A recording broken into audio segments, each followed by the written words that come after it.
জীবনে তো অনেক ধরনের ওয়াজ শুনলেন, তো আজকে আপনাদেরকে আমি যে ওয়াজটা শোনাবো, যে বক্তার ওয়াজটা শোনাবো, আমি কনফার্ম যে আপনারা হাসতে হাসতে আপনাদের পেট ব্যথা হয়ে যাবে। এক বেড়া হিন্দু বেড়া নতুন মুসলমান হয়েছে, বুঝছেন নি? নতুন মুসলমান হয়েছে বেচারা, মুসলমান হয়েছে তাবলিগা লাগো কাছে। নামাজের সময় হয়েছে, বেচারা ক্ষেতের মধ্যে ক্ষেত নিরাইতেছে। হিন্দুরা কি লুঙ্গি পিন্দে না ধুতি পিন্দে? তো বেটা তো নতুন মুসলমান, অহনো লুঙ্গি পিন্দার অভ্যাস করছে না, ধুতি পিন্দা রইছে। আজান হয়েছে, বাচ্চারা ক্ষেতের লাইল দিয়ে আসে আর কয় আপনারা মুসলমান হয়েছেন, আজান দিছে চলেন নামাজে যাই। বেচারা নতুন মুসলমান ক্ষেতের কাম কম হালায়া থুয়া নামাজ হইছে। গ্রামের মসজিদ তো মুসল্লি কম, আয়া দেখা করে ইমাম সাহেবের বরাবর পিছে জায়গাটা খালি। হে বেটা এই জায়গাতেই দাঁড়াইছে, নামাজও দাঁড়ায় যখন সেজদা দিছে, বেচারা তো ধুতির ফাঁক ফোকর একটু বেশি থাকে না, তো ফোলা ফাইন দাঁড়াইছে বেটার পিছে। মুরব্বীরা নামাজের সেজদা দিলে ফোলা ফাইনে কিন্তু মাথা উড়ে উড়ে দেখে কাটায় কি করে, দুষ্টামি করে না ফোলা ফাইন।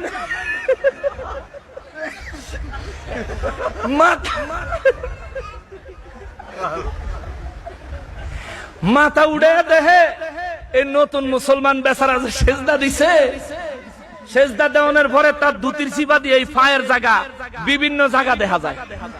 তো বাচ্চা মানুষ তো ওরা বুঝে নাই, ওরা পিছন থেকে দাঁড়ায়া পাশার মধ্যে দিছে লাথি। এ বেচারা তো নতুন মুসলমান, বেড়ায় মনে করছে নামাজ বুঝি এইটাই, নামাজের ভিতরে মনে হয় সামনের মুসল্লির লাথি না দিলে নামাজ।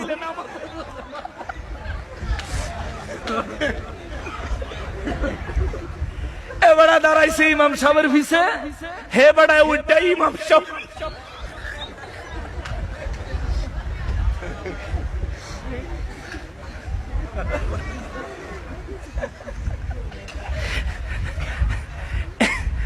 এমন এক লাথি দিছে ইমাম সাহেবের পল্টি দিয়ে।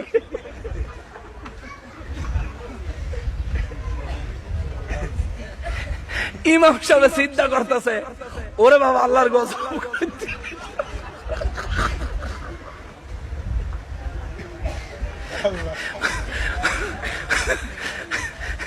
মসজিদের ভিতরে কি শুরু হইলো? কিয়ামত।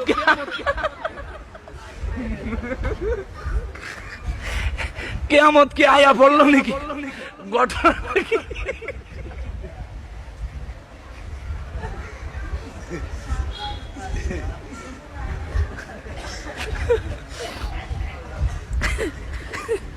ইমাম সাহেব শীতে বইরা কেলাটা পিছের দিকে ঘুরে ছায়া দেয়, হিন্দু বেড়া সোজা কারিয়ে রয়েছে। কয় আপনি কারিয়ে রয়েছেন কা? কয় একটা দিছি, কয় আরেকটা দিবেন নাকি?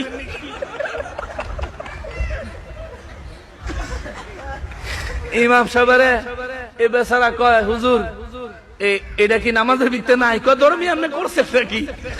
ইমাম সাহেবের আপনি চিৎ করে আনতে দিছে।